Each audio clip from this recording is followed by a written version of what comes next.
Hello दोस्तों, आज हम करंट अफेयर का ये फोर्थ वीडियो है इंडिया करंट अफेयर के कॉन्टेक्स्ट में। जो आज हम मार्च के कुछ करंट अफेयर इंपॉर्टेंट जो रह गए थे और अप्रैल की स्टार्टिंग के क्वेश्चंस को मैंने लिए, लगभग 28 क्वेश्चन इसमें मैंने ऐड किया है। ठीक है, और हम शुरुआत करते हैं आज के करंट अफेयर का। थोड़ा सा वीडियो आने में लेट हो गया। तो दोस्तों पहला क्वेश्चन है, हाल ही में किसे भारतीय पैरा ओलंपिक समिति का नया अध्यक्ष चुना गया? ललित ठाकुर, सुनील प्रधान, आर चंद्रशेखर, देवेंद्र झाझरिया। तो दोस्तों इसका आंसर है देवेंद्र झाझरिया। ठीक है, इसका आंसर है दोस्तों, एक मिनट मैं पॉइंटर ले लेता हूं। दोस्तों इसका आंसर है देवेंद्र झाझरिया, याद रखिएगा, है ना। इंपॉर्टेंट है, पैरालंपिक्स से रिलेटेड है ना। और ये निर्विरोध चुने गए हैं इससे, है ना। और इससे जो है ये इससे पहले ये जो देवेंद्र झाझरिया है वो भाला फेंक में 2 बार पैरालंपिक्स स्वर्ण पदक विजेता रहे हैं ना। तो इंपॉर्टेंट पर्सनालिटी है, तो आप इसके याद रखिएगा, इसके बारे में पढ़ लीजिएगा एक बार इसमें। ठीक है, हाल ही फिर सेकंड क्वेश्चन है, हाल ही में किस खिलाड़ी ने अपना दूसरा फ्रेंच ओपन पुरुष युगल बैडमिंटन खिताब जीता? तो दोस्तों इसमें आंसर लक्ष्य सेन और किदाम्बी श्रीकांत, सात्विक साईराज, रंकी रेड्डी और चिराग शेट्टी, एंडर्स एंटोन सेन और विक्टर एक्सलेसन, विंग होंग यांग और लू गुआंगवंजू। तो दोस्तों इसका आंसर है बी। ठीक है, याद रखिएगा बी, सात्विक साईराज, रंकी रेड्डी और चिराग शेट्टी ने। ठीक है दोस्तों, याद रखिएगा। यहाँ पे ये देखो, यहाँ पे 10 मार्च का इंसिडेंट है। ठीक है, यहाँ पे सब दिया है, कितने कितने से मैच हरा और किसको हराया। तो आप इसको पढ़ जरूर लीजिएगा, बहुत बेहतरीन एक्सेलेंट खिलाड़ी है ना ये। थर्ड क्वेश्चन, हाल ही में प्रिट्जकर आर्किटेक्चर पुरस्कार 2024 का विजेता किसे घोषित किया गया? रिकेन यामामोटो, डेविड चिपरफील्ड, बीवी दोषी, योन फेरल। तो दोस्तों इसका आंसर है रिकेन यामामोटो। ठीक है, फोर्थ क्वेश्चन, अच्छा क्वेश्चन है दोस्तों। जो है अभी नाटो में, मतलब उत्तरी अंटार्कटिक संधि जो ऑर्गेनाइजेशन है, इसमें 32वां सदस्य कौन जुड़ा? तो दोस्तों मिस्र, स्वीडन, भारत, मलेशिया। तो दोस्तों अभी हाल ही में 32वां नंबर में स्वीडन जुड़ा है। कौन सा कंट्री जुड़ा है दोस्तों? स्वीडन। थोड़ा आप देख सकते हैं इस टाइप से पूरे वर्ल्ड में, मतलब यहाँ के कंट्री जो है, जो कलर में है डिनोट है, ये उसकी मेंबर है। ठीक है दोस्तों इसकी स्थापना कब हुई थी? अप्रैल 1949 में। ठीक है, इसका मुख्यालय कहाँ पे है? बेल्जियम, ब्रुसेल्स बेल्जियम में। ठीक है, इसकी जो मित्र देशों की जो कमान संचालन है, मतलब इसमें जो ऑपरेशनली वर्क होता है जिस मुख्यालय से, वो कहाँ पे? बेल्जियम के मॉन्स में। ये नीचे देखो यहाँ पे है ना ये। ठीक है, मुख्यालय बेल्जियम में, इतना याद रखिएगा आप। ठीक है, कौन सा कंट्री जुड़ा? स्वीडन जुड़ा। ठीक है, अब इसका उद्देश्य क्या है? ये जो नाटो में होता है, जैसे आप इस ऑर्गेनाइजेशन के मेंबर हैं, आप इसमें शामिल है, तो इसका फायदा क्या है? फायदा ये है दोस्तों, ये मान लो आपको सैन्य की कभी जरूरत है, कहीं किसी से युद्ध हो रहा है, कुछ हो रहा है ना, तो ये आपको सैन्य प्रोवाइड कराएगा, राजनीतिक स्थिरता प्रोवाइड कराएगा। तो ये हेल्प करता है सैन्य की दृष्टिकोण से। ठीक है, ये इसका उद्देश्य होता है। नेक्स्ट क्वेश्चन है, हाल ही में एशियन रिवर राफ्टिंग चैंपियनशिप कहां आयोजित की गई है दोस्तों? एशियन रिवर राफ्टिंग चैंपियनशिप कहां? तो दोस्तों ये है हिमाचल प्रदेश के शिमला में। कहां पे दोस्तों? शिमला में। ठीक है जो वहां के चीफ मिनिस्टर है, मुख्यमंत्री सुखविंदर सिंह सुक्खू ने इसका उद्घाटन किया था। ठीक है, तो ये देखो जो रिवर राफ्टिंग होता है, क्या होता है, ये इमेज देखो इस टाइप से होता है ना, ताकि आपको पता चले कि होता क्या है। तो ये होता है, मतलब एक बोट्स होता है, उसमें ये रिवर राफ्टिंग करते हैं। नदी जिस डायरेक्शन में फ्लो होता है, ये रिवर में होता है, नदी में होता है ना, तो उसी दिशा में फ्लो करता है। और ये वैसा वो एरिया होना चाहिए, हर जगह नहीं होता। अधिकतर ये उत्तराखंड के जो या हिमाचल के जो रिवर है उसमें किया जाता है ये रिवर राफ्टिंग। बहुत मजा आता है और डर भी बहुत रहता है। देखो अब आगे बढ़ते जाएगा, कई बार फ्लो बहुत तेज रहता है तो ये पलट भी जाता है बोट, है ना। हालांकि पूरी सेफ्टी के साथ रहते हैं, आप देखो ये जैकेट्स पहने होंगे, है ना। ठीक है भारत में किस दिन को राष्ट्रीय सुरक्षा दिवस के रूप में मनाया जाता है? किस दिन को मनाया जाता है दोस्तों? यह 4 मार्च को मनाया जाता है। कब मनाया जाता है? 4 मार्च। विश्व टीबी दिवस 2024 का विषय क्या था दोस्तों? टीबी खत्म करने के लिए निवेश करें, जीवन बचाए। हाँ, हम टीबी खत्म कर सकते हैं। घड़ी टिक टिक कर रही है, वांछित टीबी मुक्त विश्व के लिए नेता। तो दोस्तों इसका आंसर है बी। हाँ, हम टीबी खत्म कर सकते हैं, है ना। ये पहला क्वेश्चन हुआ कि उसका विषय क्या था, थीम क्या था, एसएससी में या किसी भी एग्जाम में, वनडे एग्जाम में। अभी जैसे छत्तीसगढ़ में कांस्टेबल का होगा, हॉस्टल, किसी भी एग्जाम में ये पूछ सकता है ना। अब ये कब मनाया जाता है? ये जो है विश्व जो टीबी दिवस है, कब मनाया जाता है? हर साल 24 मार्च को मनाया जाता है ना। ये डेट याद रखिए। ये भी पूछ सकता है ना कि कब मनाया जाता है, 24 मार्च याद रखिए। इसका उद्देश्य जो फेफड़ों की एक संक्रमण बीमारी टीबी है ना, उसको, उसके प्रति जागरूकता बढ़ाना है ना। कुल मिला के इसका उद्देश्य ये होता है, ठीक है। यहाँ पे थोड़ा जानकारी है, आप एक बार बस रीड कर लीजिएगा ताकि आपको ये थोड़ा सा माइंड में रिकॉल रहे ये। फिर है नेक्स्ट क्वेश्चन, हाल ही में सरकार ने पीएम सूर्य घर मुक्त बिजली योजना के तहत सौर यंत्रों की स्थापना के लिए कितनी धनराशि स्वीकृति की है? कितनी धनराशि की है? 55,023 करोड़ रुपए, 75,21 करोड़ रुपए, 85,021 करोड़ रुपए, 65,21 करोड़ रुपए। तो दोस्तों आपको यहाँ पे याद रखना है, इसका आंसर है बी, 75,21 करोड़ रुपए, है ना। 75,021 करोड़ रुपए, है ना। बहुत बड़ा अमाउंट है ये। और आपको यहाँ पे ध्यान रखना है कि इसमें होगा क्या, मतलब इसके बारे में, इस जो स्कीम है ना, इसके बारे में थोड़ा आपको डिटेल जानकारी रहना चाहिए कि क्या है। तो ये देखो यहाँ पे मैंने थोड़ा जानकारी ऐड किया, 300 यूनिट तक बिजली मुफ्त दी जाएगी। इस योजना के तहत भारत के सभी घरों के छतों पर सोलर पैनल स्थापित किए जाएंगे, जिनके लिए उन्हें सोलर पैनल की लागत का 50% सब्सिडी भी प्रदान की जाएगी। इस पीएम सूर्य घर मुक्त बिजली योजना के लिए बजट लगभग, ये अप्रोक्स बता रहा है बजट इतना दिया गया है, लेकिन यहाँ पे देखो मैंने पूरा वेबसाइट से जो है इसको निकाला है। तो इसका आउटले इतना होगा, लगभग इतना करोड़ रुपए दिया गया है, ठीक है। सोलर पैनल लगाया जाएगा घरों में, 300 यूनिट बिजली फ्री दी जाएगी, याद रखिएगा। ये भी पूछ सकता है कौन सी स्कीम के तहत जो है केंद्र सरकार 300 यूनिट बिजली फ्री देंगे, तो ये है ना। इसमें सोलर पैनल के माध्यम से ये बिजली को बढ़ा, मतलब कुल मिला के इसका उद्देश्य सौर पैनल को बढ़ावा देना, घरों तक उसको पहुंचाना। जैसे अभी सर्वे में आते होंगे, आपके घर भी कई लोग आप जैसे होंगे, तो जैसे मान लो 30,000 का खर्चा है, तो उसमें आपको 15,000 वो देंगे, सब्सिडी देंगे, ऐसा है। अच्छी चीज़ है ये। और इसके बारे में थोड़ा, इसके बेनिफिट्स क्या है, तो ये यहाँ पे डिटेल है कि इतना, जब ये लगे इतने लाख जॉब्स क्रिएट होंगे, है ना। CO2 इमिशन, जो इतना मिलियन टन जो है CO2, यहाँ पे देखो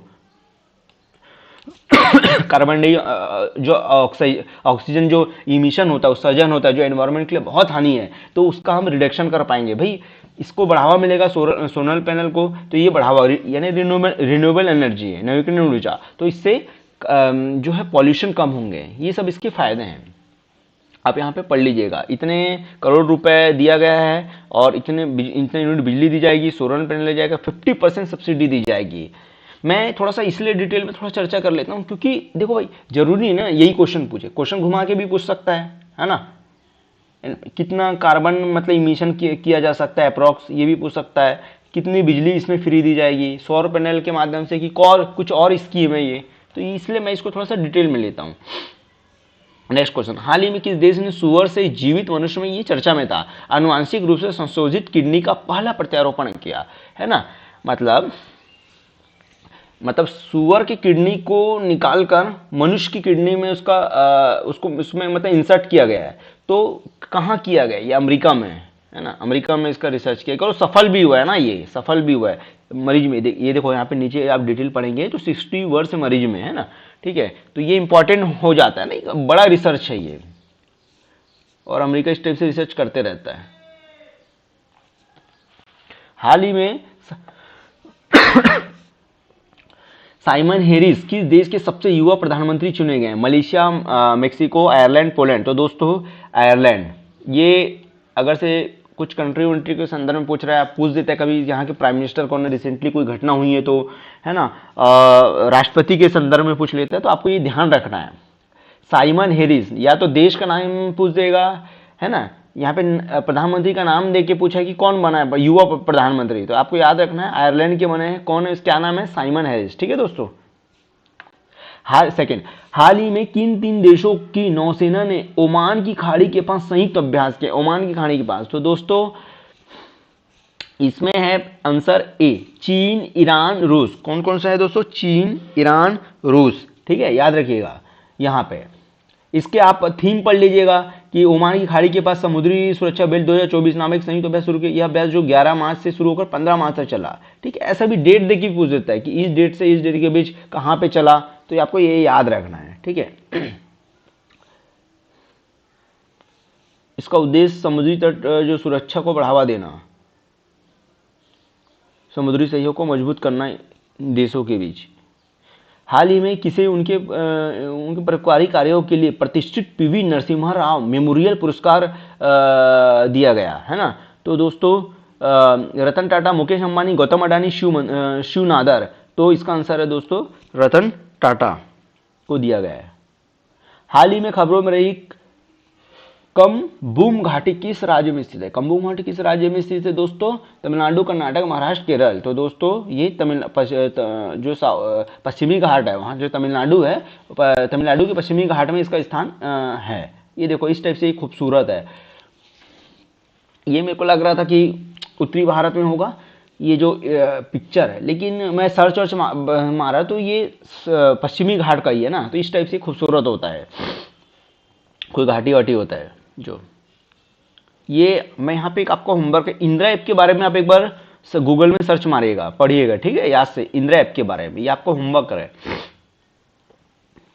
हाल ही में छठे वार्षिक हॉकी इंडिया अवार्ड्स में क्रमशः किसे वर्ष का महिला और पुरुष खिलाड़ी नामित किया गया दोस्तों? गुरजीत और मनप्रीत सिंह, रानी रामपाल और विकेश प्रसाद, सलीमा टेटे और हार्दिक सिंह, सविता पुनिया और कृष्णा पाठक। तो दोस्तों इसका आंसर है सलीमा टेटे और हार्दिक सिंह को। ठीक है, सी इसका आंसर है, याद रखिएगा।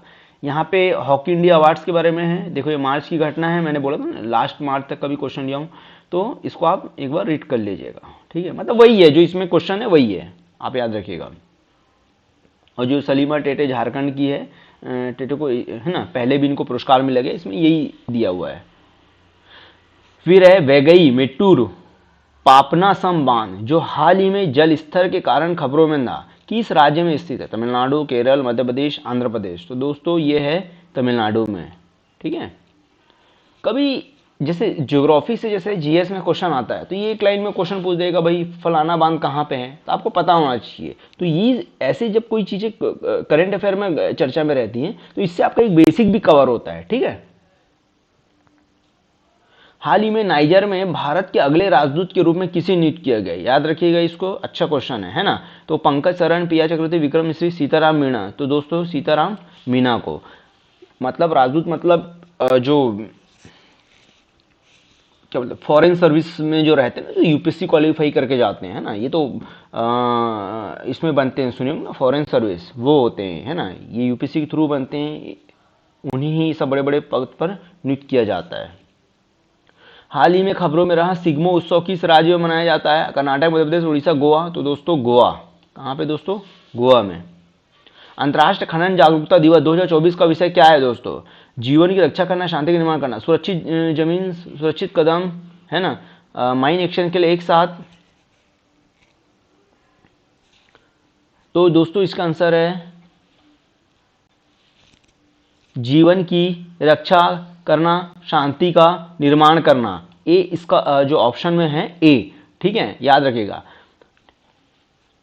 खनन जागरूकता के बारे में। ठीक है, मतलब जो जहाँ पे खनन होता है, जैसे मान लो कोई माइंस एरिया है, जैसे छत्तीसगढ़ में है ना, इधर बचेली वचेली साइड, तो वहाँ पे जैसे कोयला बना है, अब वहाँ पे जो आसपास से जो एटमॉस्फेयर है, एटमॉस्फेयर दृष्टिकोण से, है ना, पर्यावरणिक दृष्टिकोण से, वहाँ के लोगों की सामाजिक दृष्टिकोण से, उनके स्वास्थ्य के दृष्टिकोण से, भाई ऐसा तो नहीं कि सिर्फ उनका हनन हो रहा है, भाई उनका भी तो ध्यान में रखना पड़ेगा, उनको मुआवजा दिया जाएगा, उनका स्वास्थ्य को ध्यान में रखा जाएगा, है ना। तो ये सब के बारे में उनको जागरूक करना, इसलिए सब जो है जो दिवस मनाया जाता है, कोई अभियान जैसे जागरूकता अभियान। फिर है हाल ही में, बहुत अच्छा क्वेश्चन है ये भी ना, ये बिल्कुल लगभग यार ये क्या हो रहा है, एक मिनट दोस्तों, ये थोड़ा कर्सर इधर उधर हो गया। हाल ही में भारत के राष्ट्रपति ने किस स्थान पर कैंसर के लिए भारत की पहली घरेलू जीन थेरेपी का शुभारंभ किया? याद रखना है दोस्तों, किस संस्थान ने किया है? तो IIT Madras, IIT Bombay, IIT Hyderabad, IIT Delhi. तो दोस्तों इसको आप याद रखिएगा, बी आंसर है इसका। कौन सा दोस्तों? बी, आईआईटी बॉम्बे ने इसका किया है। यहां पे देखिएगा, ये इमेज देख सकते हैं आप। भारत की राष्ट्रीय श्रीमती द्रौपदी मुर्मू ने आईआईटी बॉम्बे में कैंसर के लिए देश की पहली घरेलू जीन थेरेपी का शुभारंभ किया।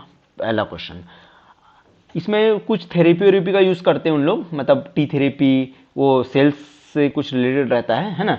और दूसरा इसमें ये क्वेश्चन घुमा के भी पूछ सकता है कि ये मेक इंडिया के थ्रू था कि मतलब और भी देशों के इसमें रिसर्चर मिले थे? नहीं, ये टोटली मेक इन इंडिया है, मतलब आत्मनिर्भर, मतलब आत्मनिर्भर का एक प्रतीक है। जैसे अब ये क्वेश्चन जैसे क्या होता है, अब इसको हम जैसे कोई मेंस का क्वेश्चन लेकर करें, कोई स्टेट सर्विस में हो या फिर यूपीएससी के एग्जाम में हो, तो वहां पे आप इसको आत्मनिर्भर के कॉन्टेक्स्ट में एग्जाम्पल को दे सकते हैं कि हाँ हमने ये किया है, ठीक है। लेकिन यहाँ पे आपको याद रखना है कि ये वनडे एग्जाम की तरफ से कौन से संस्थान ने बनाया है? तो आईआईटी बॉम्बे ने बनाया है, ठीक है। कौन था यहाँ पे उद्घाटन इसका किया गया था? तो राष्ट्रपति थी, ठीक है, याद रखना है। तीसरा क्वेश्चन ऐसे बन सकता है कि इसका मतलब भारत ही में बना है कि और भी कहीं, मतलब जो साइंटिस्ट है या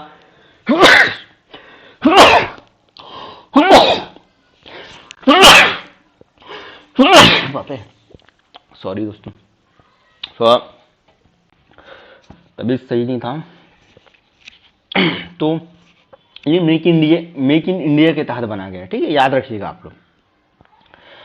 फिर नेक्स्ट है, हाल ही में कौन सा हवाई अड्डा डीजी यात्री प्रणाली, डीजी मतलब डिजिटल रूप से शुरू करने वाला भारत का 14वां हवाई अड्डा बन गया? जयप्रकाश नारायण हवाई अड्डा, शहीद भगत सिंह अंतर्राष्ट्रीय हवाई अड्डा चंडीगढ़, मनोहर अंतर्राष्ट्रीय हवाई अड्डा गोवा, देवी अहिल्याबाई होलकर हवाई अड्डा मध्य प्रदेश। तो दोस्तों इसका आंसर है सी, मनोहर अंतर्राष्ट्रीय हवाई अड्डा गोवा। कहां पे है? गोवा में। यहां पे 4 चीज आपको याद रखनी है। सबसे पहली तो ये जितने भी हवाई अड्डे हैं ये कहां कहां पे है, ये क्योंकि बेसिक क्वेश्चन जैसे पूछेगा तो पूछ देता ना, ये यहाँ पे हवाई अड्डा कहां पे है, तो ये सब रेलवे फिल्वे सब एग्जाम में काम आएंगे। तो ये चारों को आप यहीं पर रट लीजिए, पढ़ लीजिए इसको, ताकि जब आप बेसिक में ये आपका रिवीजन हो जाएगा, आप नहीं पढ़े होंगे तो आपका रिवीजन हो जाएगा, ठीक है। याद रखना कि डीजी यात्री प्रणाली कहां पे बना, इससे पहले भी जैसे शायद बेंगलोर के जो हवाई अड्डे हैं कहाँ है ना, चेन्नई के, ये सब डीजी पहले ही है। ये 14वें नंबर का कहां पे है? ये गोवा का मनोहर अंतर्राष्ट्रीय हवाई अड्डा, ठीक है। ये मनोहर कौन है? मनोहर नाम से क्योंकि पहले जो पूर्व सीएम थे गोवा के, मनोहर लाल पर्रिकर है ना, आईआईटीएन थे, बहुत अच्छे व्यक्ति थे और बहुत अच्छा काम था उनका, है ना। वो सेंट्रल में मिनिस्टर भी रहे हैं, ठीक है, याद रखिएगा। वो अब नहीं रहे हैं, वो स्वर्गीय हो गए हैं, ठीक है। तो उनके नाम पर ये जो है हवाई अड्डा रखा गया मनोहर वाला, ठीक है। तो ये क्या होता है, डीजी क्या होता है ना, इसके बारे में, इसका उद्देश्य क्या होता है? समय को कम करना, प्रोसेसिंग समय को तेज करना, यात्रियों के लिए प्रक्रियाओं को सरल बनाना, मतलब सही टाइम पे आपको जानकारी मिलेगी। जैसे कभी लेट हो जाता है तो लेट हो रहा है, तो एग्जैक्ट मतलब आपको लोकेशंस पता चलेंगे इसमें, ऐसे है ना। ये उड्डयन मंत्रालय की, जो नागरिक उड्डयन मंत्रालय होता है ना, उसकी ये पहल है। आप नीचे देखिए, है ना, किसके अंतर्गत आता है? उड्डयन मंत्रालय के तहत। कौन है इसके चीफ मिनिस्टर? ज्योतिरादित्य सिंधिया है ना, इसके जो मिनिस्टर है ज्योतिरादित्य सिंधिया, जो एमपी के हैं, ठीक है, याद रखिएगा आप इसको इतना। फिर है विश्व स्वास्थ्य दिवस 2024 का विषय क्या है? एक निष्पक्ष स्वास्थ्य दुनिया का निर्माण, मेरा स्वास्थ्य मेरा अधिकार, हमारा ग्रह हमारा स्वास्थ्य, नर्सों और दवाइयों को समर्थन करे। दोस्तों इसका आंसर है बी, मेरा स्वास्थ्य मेरा अधिकार, इसका थीम है। ये कब मनाया जाता है? विश्व स्वास्थ्य दिवस दोस्तों 7 अप्रैल को मनाया जाता है। कब मनाया जाता है? 7 अप्रैल को। या तो ये क्वेश्चन पूछ देगा या तो ये जो थीम पूछा है वो पूछेगा, तो आपको जानकारी रहना चाहिए, ठीक है। हाल ही में सागर कवच अभ्यास कहाँ आयोजित किया गया? लक्षद्वीप, गोवा, चेन्नई, पुडुचेरी। तो दोस्तों लक्षद्वीप में ये सागर कवच इस टाइप से। हाल ही में किसे अंतर्राष्ट्रीय संस्कृति पुरस्कार 2024 से सम्मानित किया गया दोस्तों? रिजवाना हसन, मीना चरंदा, नजल संगी, तैफ सामी मोहम्मद। तो दोस्तों मीना चरंदा है ना, ये बी इसका आंसर होगा। संस्कृति पुरस्कार जो है 2024 का किसे सम्मानित किया गया है दोस्तों? मीना चरंदा। इनके बारे में थोड़ा जान लो क्या है। दिल्ली विश्वविद्यालय के कालिंदी कॉलेज की प्रिंसिपल प्रोफेसर है ना, प्रोफेसर रही हैं एक्चुअली। शिक्षा और सामाजिक सेवन के असाधारण योगदान के लिए जो है अंतर्राष्ट्रीय संस्कृति पुरस्कार मिला। यह सम्मान देखो, ये मैं बोला था ना मार्च की घटना है, 30 मार्च इतना को इंडिया इंटरनेशनल सेंटर में दिया गया है, ठीक है। हाल ही में नाइजर में भारत के अगले राजदूत के रूप में किसे नियुक्त किया गया? नाइजर में पंकज चरण, PR चक्रवर्ती, विक्रम मिस्त्री, सीताराम मीना। तो दोस्तों इसका आंसर है सीताराम मीना। ये सब IAS IPS अधिकारी होते हैं ना फॉरेन सर्विस के, ठीक है, उन्हीं को ये सब बड़े बड़े पदों पर नियुक्त किया जाता है। हाल ही में खबरों में रही जुडिथ सुमनिवा तुलुका, खतरनाक नाम है, याद रखिएगा। किस देश की पहली, एक तो हमने प्राइम मिनिस्टर का पढ़ा है ना, जो शायद आयरलैंड के थे, इससे पहले युवा प्रधानमंत्री बने, क्या कुछ नाम था उनका भी, आप देख लेना आप, है ना, ठीक है। एक वो याद रखिएगा और एक याद रखिएगा, है ना, वो भी युवा प्रधानमंत्री पहले, ये पहली प्रधानमंत्री है ना, कौन, पहली महिला प्रधानमंत्री बनी जो है ना देश की। तो ये कौन है, मतलब ये क्या बोलते हैं, साउथ का, मतलब साउथ बोल रहा हूँ मैं, दक्षिण अफ्रीका का। ये इमेज में आप देख सकते हैं गणराज्य जो है democratic Republic of the Congo, Congo शहर के, है ना, अंगोला, जाम्बिया, कांगो, रवांडा, तो ये कांगो के, ठीक है। ये देखिए ना, आप सुने हो ना, ये सूडान, इथोपिया, नाइजीरिया, है ना, अंगोला, जाम्बिया, मलावी, ये है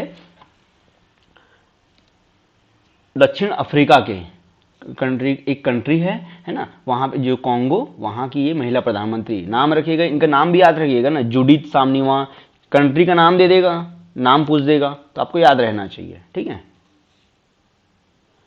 फिर है कोडई कनाल और वेधशाला, जो हाल ही में समाचारों में देखिए किस राज्य में स्थित है? तमिलनाडु, कर्नाटक, महाराष्ट्र, केरल। तो दोस्तों ये है तमिलनाडु में, ठीक है। तो आज हाँ, और एक क्वेश्चन है, 56वीं राष्ट्रीय खो खो चैंपियनशिप जो है, 56वीं राष्ट्रीय जो खो खो चैंपियनशिप है 2023-24 किसने जीती? उत्तर प्रदेश, कर्नाटक, महाराष्ट्र, है ना। तो इसका आंसर है दोस्तों सी। कौन सा है? सी, महाराष्ट्र ने जीता है ना।